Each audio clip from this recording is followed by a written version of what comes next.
धन्यवाद अध्यक्ष महोदया। कल मैंने जब अपना भाषण स्टार्ट किया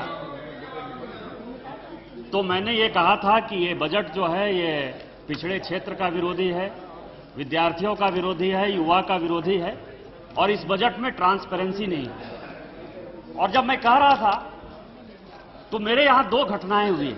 एक घटना हुई है कि डायरेक्टर इन्वेस्टिगेशन रांची में बदले गए हैं और दूसरी घटना हुई है कि डायरेक्टर इन्वेस्टिगेशन दिल्ली के अंदर बदले गए और वित्त मंत्री जी हैं, इसका ज्यादा बढ़िया से खुलासा करेंगे। अखबारों में निकला कि किसी के दबाव में हुआ, किसी को बचाने के लिए हुआ और मुझे लगता था कि केंद्र सरकार किसी दबाव में नहीं आ सकती है, किसी को बचाने की बात नहीं कर सकती है, चाहे वो मधु कौड़ा हो, चाहे इस देश के बड़े इंडस्ट्रियलिस्ट हो। क्योंकि मैं दो घटनाओं का जिक्र कर रहा हूं, जो झारखंड में डायरेक्टर इन्वेस्टिगेशन बदले गए और जो दिल्ली के अंदर डायरेक्टर इन्वेस्टिगेशन बदले गए। लेकिन जब मैंने वित्त मंत्री का बजट स्पीच देखा तो मुझे लगा कि इसमें कहीं न कहीं एक बहुत बड़ी कंस्पिरेसी है और ये जो डायरेक्टर इन्वेस्टिगेशन बदले गए हैं ये किसी न किसी को बचाने की साजिश है। वित्त मंत्री जी जब अपने बजट में 1, 2, 3 जो पॉइंट है उनके स्पीच का, वो जब कहते हैं कि to expeditiously resolve disputes with tax payers, I propose to expand the scope of cases which may be admitted by the Settlement Commission to include proceeding related to search and seizure cases pending for assessment. यदि अर्थशास्त्र की एक बात भी लोगों को पता हो, वित्त मंत्री इसका सहज तौर पर जवाब दे सकते हैं कि जो पेंडिंग फॉर असेसमेंट केसेस है वो असेसमेंट अफसर जो है वो तय करता है, ना कि सेटलमेंट कमीशन तय करता है। और सेटलमेंट कमीशन में नियुक्त किए जाते हैं जो कि आपके कृपा पात्र होते हैं, जो रिटायरमेंट के बाद जिन अफसर को आपको पोस्टिंग देना पड़ता है, जिनको आपको ऑब्लाइज करना होता है, वो सेटलमेंट कमीशन में अफसर नियुक्त होते हैं। तो इसका मतलब यह है कि जो बड़े बड़े केसेस चल रहे हैं, चाहे झारखंड के अंदर चल रहे हैं या जो दिल्ली के अंदर चल रहे हैं, एक टेप पकड़ा है एक पीआर एजेंसी का, जिसमें इस देश के बड़े इंडस्ट्रीज से लेकर आपकी सरकार तक का जिक्र है कि आपके यहां मंत्री प्रधानमंत्री तय नहीं कर रहे हैं, आपके यहां मंत्री जो है बाहर में लॉबिस्ट तय कर रहे हैं। और उसी टेप के आधार पर डायरेक्टर इन्वेस्टिगेशन दिल्ली को जब वो पेपर जाता है, वो पेपर लीक होता है और आप उस डायरेक्टर इन्वेस्टिगेशन को बदलते हैं और उसके बाद आप तय करते हैं कि जो असेसमेंट अफसर है वो तय नहीं करेगा इन केसों को और तय करेगा सेटलमेंट कमीशन। बगल में यशवंत जी बैठे हैं, ये वित्त मंत्री रहे हैं, वो ये बताएंगे कि ये सही है या गलत है। और जब मैंने ट्रांसपेरेंसी की बात कही कि इसमें कहीं कोई ट्रांसपेरेंसी नहीं है, तो मैं टैक्स प्रपोजल की बात करता हूं और माननीय यशवंत जी कल बात करते करते बोल गए कि 3 लाख से ऊपर तो आपने 50,000 तक का एग्जम्पशन दे दिया, 8 लाख तक का, लेकिन 1,60,000 से लेकर 3 लाख तक 1 करोड़ एसएससी है। 1 करोड़ एसएससी हैं, उनको आम आदमी को आपने कुछ नहीं दिया। आपने क्या किया? 10% जो कॉर्पोरेट सरचार्ज था उसको आपने 7.5% कर दिया। 2.5% यदि आप इंडस्ट्रीज को फायदा दे रहे हैं, लोगों को फायदा दे रहे हैं, तो इसमें कौन सी ट्रांसपेरेंसी नजर आती है, यह आपको देश के सामने बताना चाहिए। दूसरा सवाल यह है कि आप कह रहे हैं मैट से यदि विद्यार्थी हो अर्थशास्त्र का तो यह समझ में आता है कि मैट में आप इंफ्रास्ट्रक्चर सेक्टर को जो है परेशान करना चाहते हैं, इसीलिए आपने 15% से 18% कर दिया। इससे कोई बड़ी कंपनी उससे नहीं प्रभावित होने वाली है। उसी तरह से आप हाउसिंग की यदि बात करें तो हाउसिंग में आपने सर्विस टैक्स 2 चीजों पर लगाया है, एक्सटर्नल डेवलपमेंट चार्जेस ईडीसी जिसको कहते हैं और दूसरा प्रेफरेंशियल लोकेशन चार्जेस जिसको पीएलसी कहते हैं। और इस पर यदि टैक्स बढ़ेगा तो हाउसिंग सेक्टर का क्या बुरा हाल होना है, ये किसको आप फायदा पहुंचाना चाहते हैं, किसको नुकसान पहुंचाना चाहते हैं, किसका इंफ्रास्ट्रक्चर डेवलप करना चाहते हैं, यह आपको खुलासा करना चाहिए। दूसरा सवाल यह है कि आपका बजट यह कहता है कि हमने जो है 2,000 करोड़ रुपया इंफ्रास्ट्रक्चर के लिए दे दिया, नेशनल हाईवे के लिए दे दिया। आज आपके बजट के बाद स्टील का दाम क्या हो रहा है, सीमेंट का दाम क्या हो रहा है। ये जब पीएलएल एसएसएस लगा रहे हैं, ईडीसी लगा रहे हैं, इसका क्या फायदा हो रहा है। और 7 किलोमीटर से आप कह रहे हैं कि 20 किलोमीटर हम रोड बनाएंगे। इन्फ्लेशन का रेट क्या बढ़ रहा है, यदि आप देखेंगे तो ये केवल आंकड़ों की जगलरी के अलावा आपको इसमें कोई कुछ चीज नहीं नजर आएगा। I am on a point of order. The budget of the government of India is being discussed in this house. this is the budget session and this is the most serious discussion that takes place in Lok Sabha on the budget. Not only are the treasury benches completely empty, though I don't see any cabinet minister, I don't see any even cabinet minister in there. This is the importance, madam, this is the importance that they are giving to the budget. This is why they were very happy when the house was not functioning.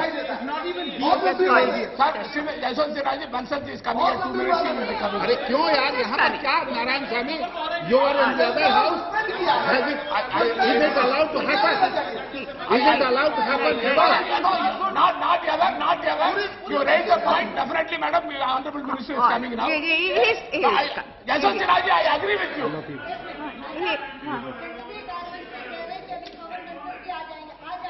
मैं कह रही हूँ एक बार खड़े होकर जरा पीछे की तरफ देखिए। सवाल पवन बंसल जी का नहीं है, पूरा का पूरा सत्ता पक्ष का बेंच खाली है, वो उसके बारे में क्या कहेंगे? पवन बंसल जी आ जाएंगे, जरा घूमिए और घूम कर देखिए, पूरा का पूरा सत्ता पक्ष खाली है।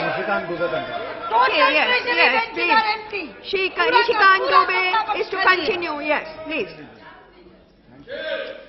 धन्यवाद मैडम।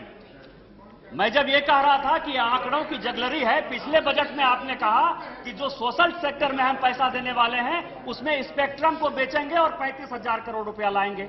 आज तक तो आपने स्पेक्ट्रम नहीं बेचा है। तो आपने जो इस पार्लियामेंट को गुमराह किया, आपने जो इस बजट को गुमराह किया, उसका जवाब आपके पास क्या है? और आज आप जब जिस इन्वेस्टमेंट कर रहे हैं, आप कह रहे हैं सोशल सेक्टर के लिए पैसा देंगे, तो आरएसी में आपका अकाउंट फर्ज हो रहा है। आप जो है स्टॉक एक्सचेंज में उसको गलत तरीके से दिखाने की कोशिश कर रहे हैं, चाहे वो आरएसी का डिसइन्वेस्टमेंट हो रहा हो, चाहे एनएमडीसी का डिसइन्वेस्टमेंट हो रहा हो। मेरा ये कहना है कि कम से कम सरकार एक प्राइवेट कंपनी की तरह बिहेव नहीं करे, उसको एक ट्रांसपेरेंट सिस्टम होना चाहिए। और जब आप डिसइन्वेस्टमेंट कर रहे हैं, सोशल सेक्टर के लिए पैसा ला रहे हैं, तो आप जो पार्लियामेंट में बोल रहे हैं उस पर कम से कम आपको अडिग रहना चाहिए। आपको कहीं से करप्शन के लिए किसी को बढ़ावा देने की बात नहीं करनी चाहिए। अब आपका जो फ्लैगशिप प्रोग्राम है नरेगा में आपके वित्त मंत्री जी कह रहे हैं कि 4.5 करोड़ लोगों को जो है 100 दिन का रोजगार देंगे, 100 रुपया रोज देंगे। और यदि बहुत ज्यादा हिसाब किताब में नहीं पड़ा जाए तो 4.5 करोड़ का मतलब होता है 450 करोड़ रुपया रोज। और यदि उसको 100 रुपया रोज देंगे तो 45,000 करोड़ रुपया चाहिए मिनिमम। आपने कितना कहा है? 40,000 करोड़ रुपया देंगे। उसमें 3% जो है आप सर्विस चार्ज काटते हैं, तो इसका मतलब हुआ 40,000 का 37,000 करोड़। ये जो 8,000 10,000 करोड़ का डेफिसिट है, ये कहां से लाएंगे? मैं रूरल डेवलपमेंट के डाटा में फिर से लाऊंगा कि प्रधानमंत्री सड़क योजना में क्या हो रहा है, आपके रूरल डेवलपमेंट के प्रोग्राम में क्या हो रहा है। लेकिन नरेगा जिसके लिए आप इतनी वाहवाही लूटने की कोशिश कर रहे हैं, उसका हिसाब किताब यदि मुझे वित्त मंत्री बता दे तो मेरे लिए ज्यादा बढ़िया होगा। इसके बाद एयर इंडिया है। एयर इंडिया में अभी जब माननीय यशवंत जी पिछले बार जब आपने एडिशनल ग्रांट लाया, एडिशनल बजट में लाया, तो उसमें 800 करोड़ रुपया दिया और माननीय यशवंत जी ने इस पर उठाया था सवाल कि 800 करोड़ रुपया आप क्यों दे रहे हैं। आपने 800 करोड़ के बाद आज 1200 करोड़ रुपया दोबारा कहा इस बजट में हम दे देंगे। और आपका घाटा कितना है? 5,500 करोड़ का। एयर इंडिया का घाटा 5,500 करोड़ का। पिछले बार जो 800 करोड़ आपने दिया तो 2,000 करोड़ रुपया ऑयल कंपनियों के बाकी थे एयर इंडिया में, और वो 800 करोड़ आपसे लेकर वो सीधा का सीधा ऑयल कंपनी को चला गया। और वो घाटा मुझे लगता है 2,500 करोड़ का हो गया होगा। तो ये 1,200 करोड़ रुपया भी उसी ऑयल कंपनी को चला जाएगा, केवल आईओसी का है। तो मैं ये कह रहा हूं 5,500 करोड़ का घाटा है और आप गोबर में घी डालने का काम कर रहे हैं। गोबर समझ रहे हैं? गोईठा में घी बोलिए। ये करप्शन नहीं तो और क्या है। एयर इंडिया में आपको श्वेत पत्र लाना चाहिए था कि किस परिस्थिति में 65 फ्लाइट बंद हो गया, जिस परिस्थिति में प्राइवेट कंपनियां, जैसे ही आपकी फ्लाइट बंद होती है, जैसे यहां से मैं एक लेह लद्दाख की फ्लाइट जाती है, एयर इंडिया का उदाहरण देता हूं, वो फ्लाइट एयर इंडिया बंद करती है, 100% ऑक्यूपेंसी है उसकी। और वो जैसे ही आज बंद होती है, अभी 2 बजे बंद होती है, 3 बजे एक प्राइवेट एयरलाइंस वहां चालू हो जाती है, सारे के सारे सैनिक जाते हैं। इस परिस्थिति में एयर इंडिया और इंडियन एयरलाइंस का मर्जर हुआ, आप उसके तौर पर नहीं जा रहे हैं, आप झूठ का 5.5 रहे हैं।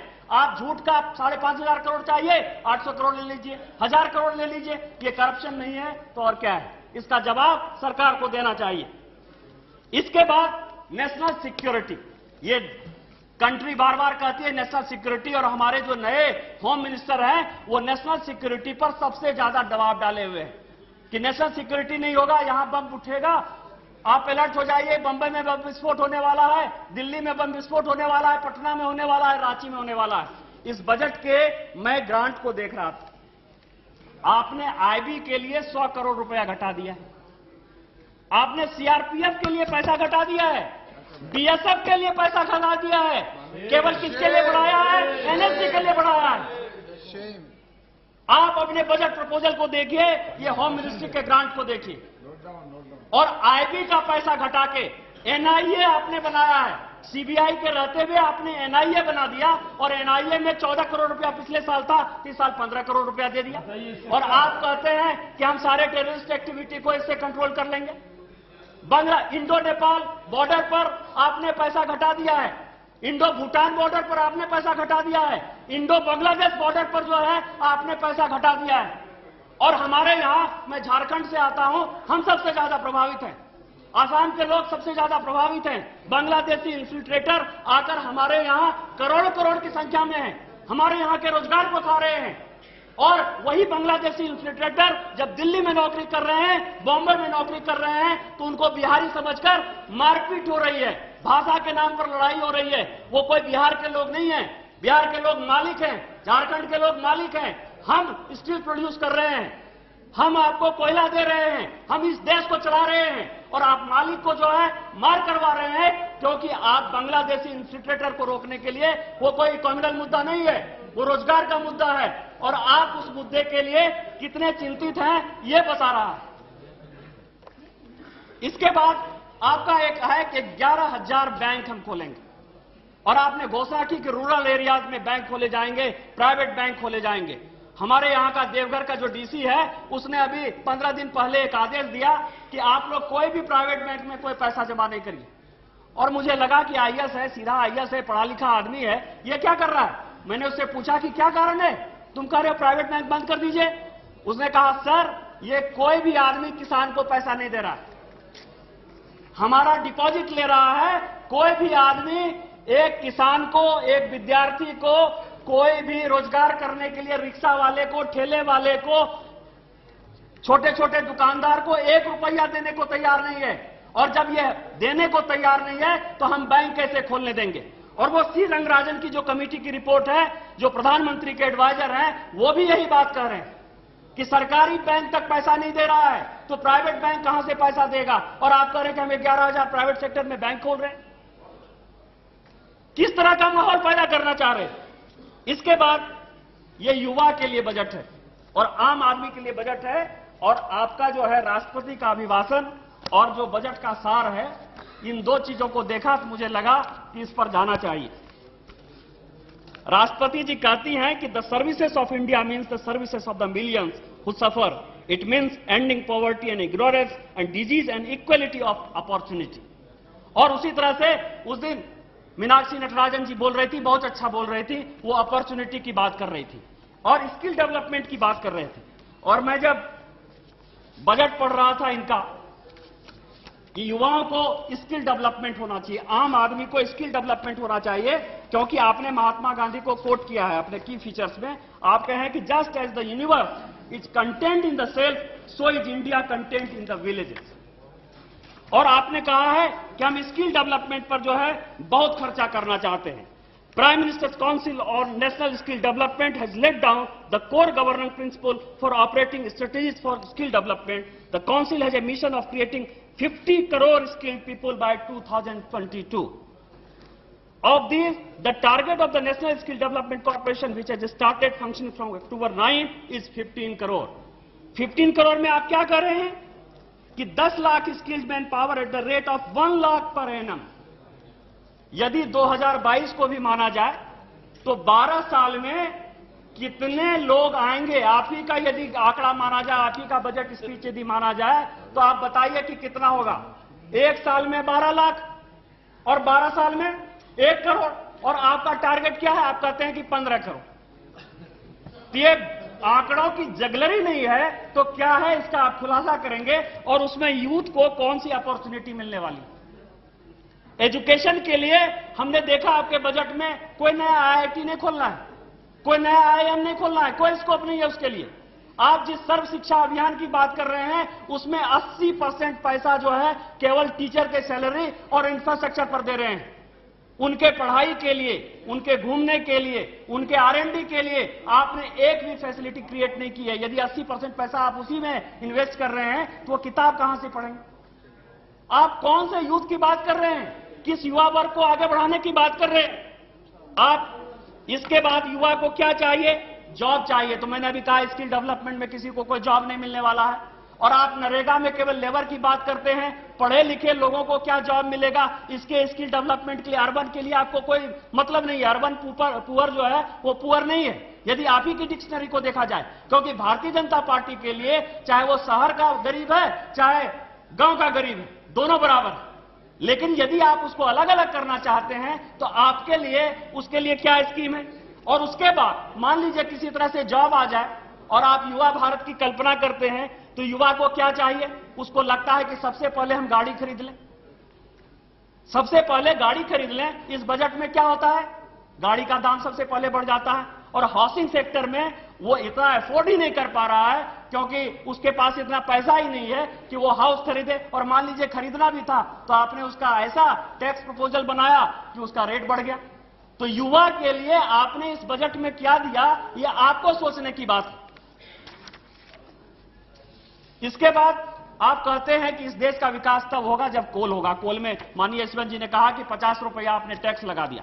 ई ऑक्शन हो रहा है यशवंत जी कोल का, और बहुत अच्छा सुनने में लगता है कि बड़ा ट्रांसपेरेंट सिस्टम हो रहा है, कोल का ई ऑक्शन हो जाएगा। मुझे भी अच्छा लगता है। लेकिन जब आप नॉमिनेशन बेसिस पर कोल देते थे तो ऐसा होता था कि वो 13% फ्री पावर देता था। 35% पावर वो किस रेट पर बेचेगा ये स्टेट तय करती थी। आज आपने मार्केट को ये चार्ज तय करने के लिए दे दिया। यदि मार्केट तय करेगी तो इस देश में 15 रुपये, 20 रुपये, 25 रुपये, 30 रुपये पर यूनिट जो है बिजली होगी। और कौन सा आम आदमी है जो राजीव गांधी विद्युतीकरण योजना में आप उसके घर को खुशहाल बनाना चाहते हैं वो बिजली जला पाएंगे? इसका जवाब इस सरकार को देना चाहिए। ई ऑक्शन से आम आदमी को क्या फायदा होने वाला है ये देना चाहिए, क्योंकि हमारा जो स्टेट है वो एक रेस्पॉन्सिबल सोशल डेवलपमेंटल स्टेट है। सोशल रेस्पॉन्सिबिलिटी इसका एक बड़ा फैक्टर है। हम बिजनेस करने के लिए सरकार नहीं चलाते हैं, हम एक आम आदमी को खुश करने के लिए सरकार चलाते हैं। ये सरकार को सोचना चाहिए। और आपकी सरकार आम आदमी की सरकार है तो आम आदमी के लिए तो आपको और ज्यादा सोचना चाहिए। आपने अपने बजट स्पीच में कहा है दो चीजें।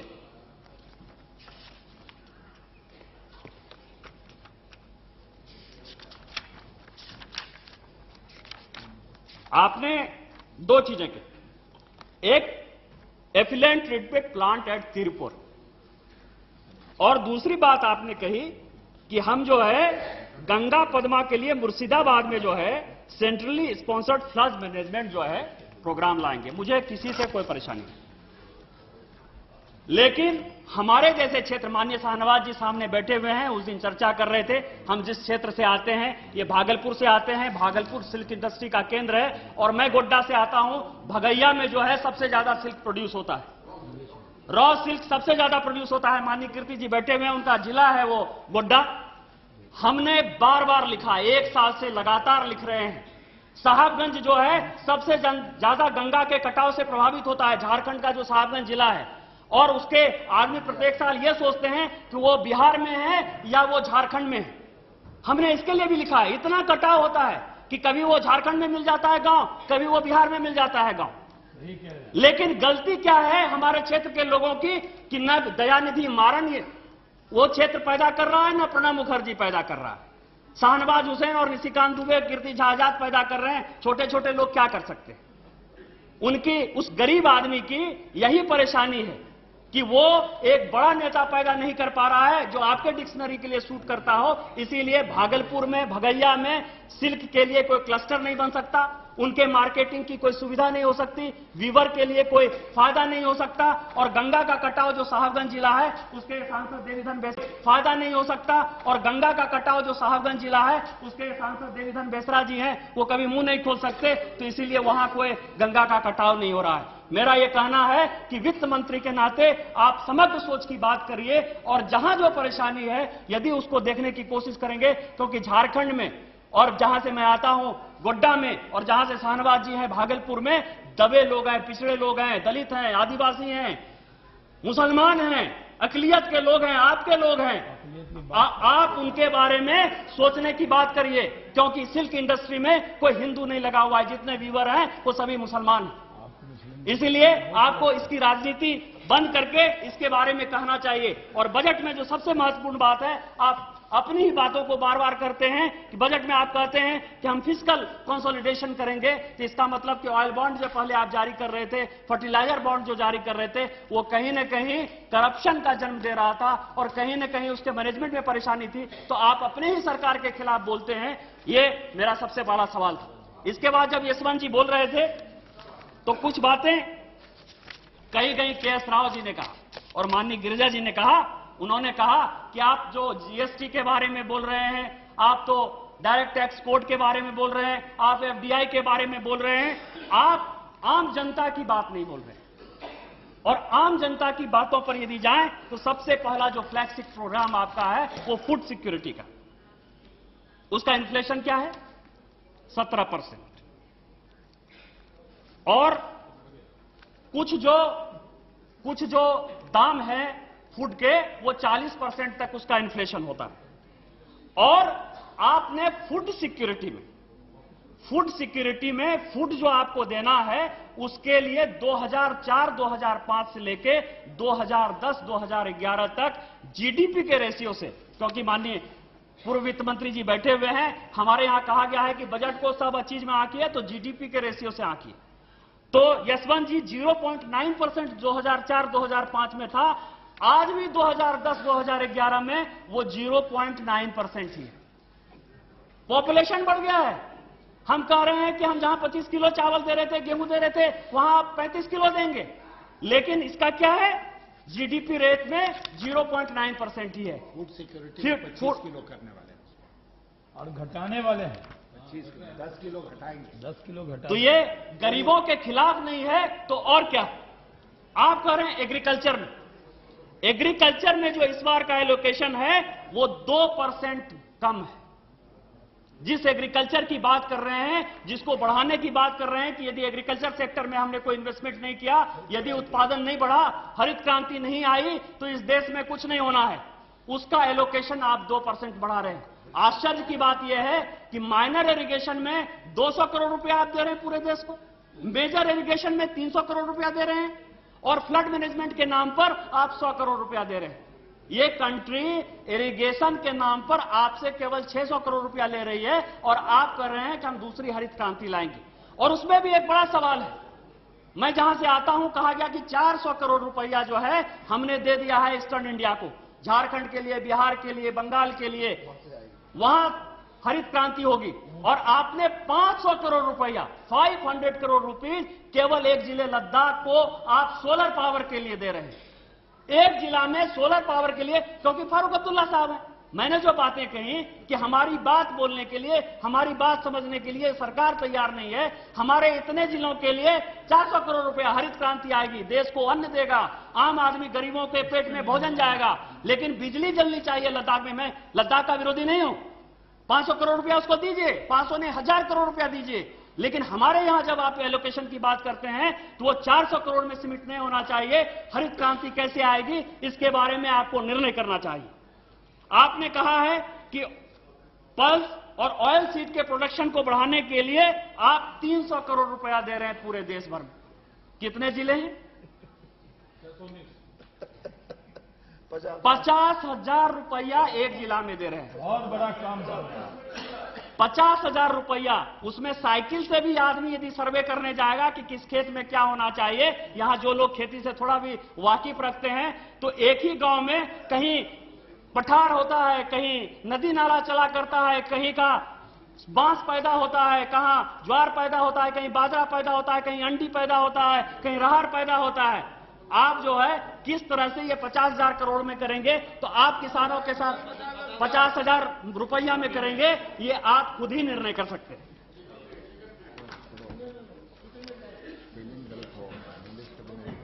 इसके बाद हेल्थ सेक्टर, और अभी माननीय गुलाम नबी आजाद साहब जो है काफी ताली बजवा कर गए, और इसको भी मुझे कहा गया, वित्त मंत्री जी कहते हैं कि इसको भी जीडीपी रेशियो में ही देखिए। और हेल्थ सेक्टर में इस बार 0.1% रुपया जो है आपने कम दिया है।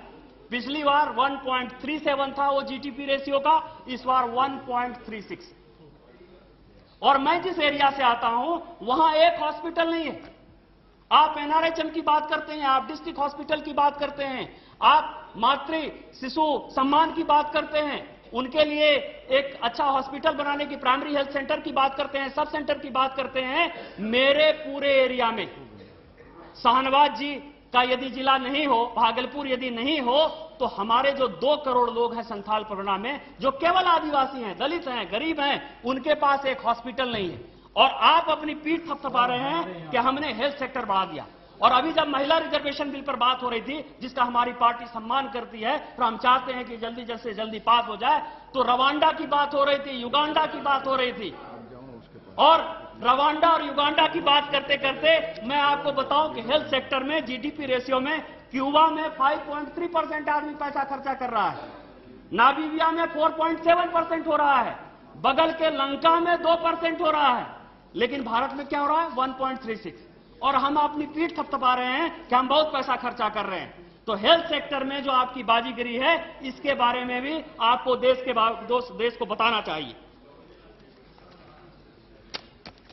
शिक्षा का क्या हाल है हमारे जैसे पिछड़े राज्य झारखंड, आप जो पैसा दे रहे हैं उसका मात्र 50 से 60% रुपया खर्चा हो रहा है, चाहे वो झारखंड हो, चाहे वो मध्य प्रदेश हो, चाहे वो बिहार हो, चाहे वो बंगाल हो। कभी इसके बारे में असेसमेंट किया है आपने कि आप जो पैसा दे रहे हैं लोगों को, वो पैसा जा रहा है कि नहीं जा रहा है, खर्च हो रहा है कि नहीं हो रहा है? और अपना फिस्कल डेफिसिट को कम करने के लिए जो पैसा बच जाता है, उसी को आप कहते हैं कि पैसा नहीं खर्चा हुआ, ये पैसा तो हमारे पास बचा ही रह गया। मिड डे मील में 20% जो है बच रहा है आपका रुपया। प्रत्येक साल मिड डे मील में 20% पैसा खर्चा नहीं हो रहा है। रूरल डेवलपमेंट में 25% पैसा जो है अनस्पेंट है। ये 2004-2005 से लेकर 2010-2011 तक का है। और कहां सबसे ज्यादा खर्चा हो रहा है? तो 96% पैसा जो है लोग नरेगा में ले रहा है, क्योंकि नरेगा जो करेगा मरेगा और केवल लोगों का पेट भरेगा। मैं 2009-2010 की बात कर रहा हूं। 25% 2004-2005 से स्टार्ट किया है मैंने। 25% पैसा रूरल डेवलपमेंट में जो है अनस्पेंट है। इसके बारे में सरकार को सोचना चाहिए। ड्रिंकिंग वाटर में आज ही मैं जब अखबार पढ़ रहा था, आज सुबह के अखबार में है कि 254 जिले ऐसे हैं इस देश में जहां की ड्रिंकिंग वाटर के लिए, पीने के लिए अच्छा पानी नहीं है, गंदा पानी है, लोग मर रहे हैं। 254 जिला है पूरे देश भर में। और उसमें हमारे यहां क्या हो रहा है? हम कितना रुपया दे रहे हैं? 1200 करोड़ रुपया सैनिटेशन के लिए दे रहे हैं पूरे देश के लिए, और एक यूनिट के लिए 1200-1300 रुपया दे रहे हैं। एक में 1200-1300 रुपया में यदि एक दीवार भी बन जाए तो बड़ा आश्चर्य का होगा, क्योंकि सीमेंट का दाम बढ़ गया, छर्री का दाम बढ़ गया, और हम कह रहे हैं कि एकदम पूरा गांव को जो है सैनिटेशन की सुविधा दे रहे हैं, ड्रिंकिंग वाटर की सुविधा दे रहे हैं। मैं 1 साल से आपके प्रधानमंत्री को लगातार लिख रहा हूं कि मैं जिस एरिया से आता हूं वो ऐसा टेरेन है जहां ड्रिंकिंग वाटर नहीं है। देवघर 12 ज्योतिर्लिंग में से एक बड़ा लिंग है, और वहां के लोग पानी के लिए, आज सुबह भी मैं आ रहा था तो टीवी में इंटरव्यू देकर आया कि 2010 तक किसी तरह से पानी दे देंगे। वाटर लेवल नीचे चला गया, 700, 800, 1000 फीट तक भी पानी नहीं है, और आप कह रहे ड्रिंकिंग वाटर देंगे। आपने कभी अपने इस फ्लैगशिप प्रोग्राम के बारे में कभी कोई रिव्यू किया है? अर्बन डेवलपमेंट में इस बार आपने 3% इंक्रीज किया, बड़ा आप पीठ थपथपा रहे हैं। इसका डाटा आपने देखा है कि जवाहरलाल नेहरू माननीय जयपाल रेड्डी साहब बैठे हुए हैं और इसका जवाब वो ज्यादा बढ़िया से देंगे कि 3% इंक्रीज कर दिया। आप केवल 7 स्टेट में 80% पैसा खर्चा कर रहे हैं जयपाल रेड्डी साहब। शहर लिए हुए हैं, रांची को भी लिए हुए हैं, धनबाद को भी, जमशेदपुर को भी, पटना को भी और भी शहरों को लिए हुए हैं, लेकिन पैसा कहां खर्चा हो रहा है? दिल्ली में। पैसा कहां खर्चा हो रहा है? बॉम्बे में, मुंबई में, चेन्नई में। आपने हमारे यहां कितना पैसा दिया है? पूरा जितना आपका अर्बन डेवलपमेंट का जवाहरलाल नेहरू रिन्यूअल मिशन का पैसा है, 80% पैसा केवल इन्हीं शहरों में खर्चा हो रहा है। आपने कभी छोटे लिए? कभी उनके बारे में सोचा है? कभी उनका रिव्यू किया है? और वित्त मंत्री को इसके बारे में कहीं न कहीं इस देश को जवाब देना चाहिए। रूरल रोड्स की क्या स्थिति है? हमने देखा, मैं अपने ही स्टेट के रूरल रोड प्रधानमंत्री सड़क योजना की बात कर रहा था।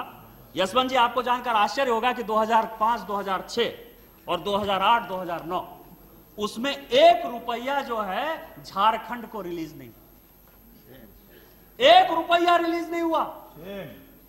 और जो प्रधानमंत्री सड़क योजना का पैसा है उसमें 50% पैसा ऐसा है जो अनस्पेंट रहता है।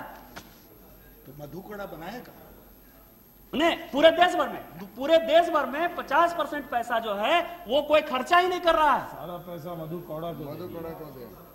इनका प्रोसीजर और 2005, 2006 और 2008, 2009 में 1 रुपया आप झारखंड जैसे राज्य को नहीं देते हैं। और आप कह रहे हैं कि हम प्रधानमंत्री सड़क योजना में रोड बना रहे हैं, भारत निर्माण हो रहा है, आरएसी में विद्युतीकरण हो रहा है। इसके बारे में भी सरकार को कहीं न कहीं एक सोचने का सवाल है। और इसके बाद हमारे कुछ कमेंट हैं जो कि आपकी इकोनॉमिक सर्वे कह रही है। इकोनॉमिक सर्वे ये कहती है कि कहीं न कहीं ये जो प्राइस राइज हो रहा है, इसमें एग्रीकल्चरल जो उनका टॉपिक है उसमें आप कह रहे हैं कि डिसेंट्रलाइज्ड प्रोक्यूरमेंट स्कीम होना चाहिए। और हम सहमत हैं, जो इकोनॉमिक सर्वे कह रहा है हम सहमत हैं कि इतनी बड़ी कंट्री है, उसमें एक शरद पवार कैसे जिम्मेवार हो सकते हैं कि इस देश में लोग क्या खाएंगे, क्या पिएंगे, क्या मरेंगे, क्या मंगाया जाएगा। कभी इस चीज का आपने विश्लेषण किया है कि यदि हमको ऑयल चाहिए तो मलेशिया के मार्केट में यदि आज रेट कितना है और यदि यह तय हो जाए कि भारत कल जाएगा मार्केट में तो एक दिन में 24 घंटे में उसका रेट कितना बढ़ जाता है? कौन लोग इसके लिए जिम्मेवार होते हैं? गेहूं जो है बिहार के लोग पैदा करते हैं, दाल जो है मान लीजिए झारखंड के लोग पैदा करते हैं, कहीं तेल जो है मान लीजिए मध्य प्रदेश के लोग पैदा करते हैं। तो आप जब कह रहे हैं कि पीडीएस सिस्टम हमने स्टेट को दे दिया, आप जब कह रहे हैं कि खेती की जिम्मेवारी भी स्टेट को दे दी, हम इरिगेशन प्रोजेक्ट के लिए जब जाते हैं आपके पास तो कहते हैं कि स्टेट के लिए स्टेट से प्रपोजल आना चाहिए। जब आप इतना जो है फेडरल सिस्टम क्रिएट करना चाहते हैं तो आप ये जिम्मेवारी क्यों नहीं दे देते हैं कि इस साल मसाला कितना पैदा होगा ये केरल का मुख्यमंत्री तय करेगा, इस साल गेहूं कितना पैदा होगा और यदि घाटा होगा तो उतना उसको सेंट्रल पूल में देना है वो करेगा। तो जब हम मार्केट में जाएंगे तो मार्केट में एक स्टेट के नाते जाएंगे ना कि भारत के नाते जाएंगे, क्योंकि जब भी मार्केट में भारत आता है तो कहता है टाइगर कम, उसका एक कोड वर्ड है इंटरनेशनल मार्केट में, वो कहता है शेर आ गया। शेर आ गया का मतलब यह है कि यदि 1 रुपया का दाम है तो आप 20 रुपया में बेच सकते हो। तो आप जो है इस तरह का क्यों नहीं ट्रांसफॉर्मेशन कर सकते? आप एक आदमी के ऊपर ये देश में जो प्रत्येक साल इस तरह का टेंशन हो रहा है, इस टेंशन को खत्म करने के लिए आप इस तरह का क्यों नहीं कदम उठाना चाहते? दूसरा सवाल यह है कि हाउसिंग सेक्टर में जो अर्बन पॉपुलेशन बढ़ रहा है और यहां जो बड़े बड़े बिल्डर आ रहे हैं और इनके ऊपर जो उन्होंने जो बिल्डिंग बनाई हुई है और उनके ऑक्यूपेंट जो नहीं है, इसका जो एक डेफिसिट है, ये जो पैसा फंसा हुआ है, इसके बारे में सरकार क्या सोच रही है? और सर्विस टैक्स लगा दिया उसने। इसके बारे में सरकार को कहीं न कहीं सोचना चाहिए।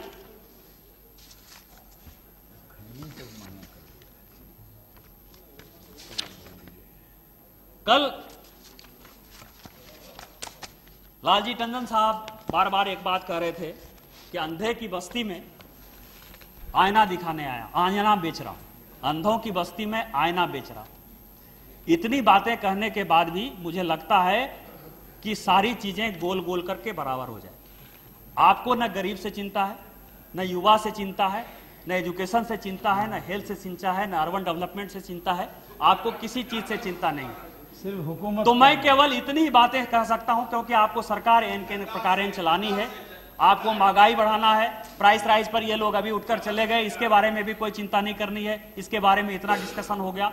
मैं केवल तैत्तिरीयोपनिषद का एक श्लोक कहकर अपनी बात समाप्त करना चाहता हूं कि अजस्य गृहणतो जन्म निरीहस्य हतद्विषः स्वपतो जागरूकस्य यथार्थं वेद कस्तव।